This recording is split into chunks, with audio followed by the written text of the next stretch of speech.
Asl narxi 22 ming. Xo'p desangiz, siz akladingizni ham olaman. To'xtanglar. O'rtog'im sal hazilkashga oka e'tibor qilmaysiz. Yana hazil qolsanmi? O'zinglar birinchi kelishib olinglar. Bo'ldi, hozir 1 minut. Gaplashamiz. Menga qara, esing joyidami sani? Tuppa-tuzu klient topib qo'yibman.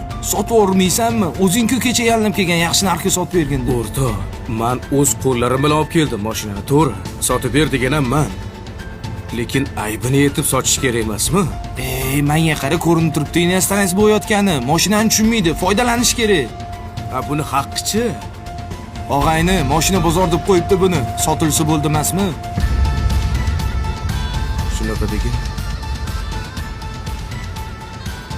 Kecha mashinamni sotib ber deb oldinga borganimda menga nima deding?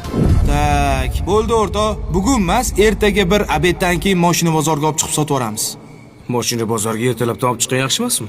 Ertaga bolamni doktorga borishim kerak. Bilasan-ku, tug'ma ko'zi ojiz tug'ilgan. Shunga bir oyda bir marta doktorga borib turmasam bo'lmaydi. Birovning haqqi shunaqa narsa ekanki, agar uni qaytarib bermasang, aylanib yo molingdan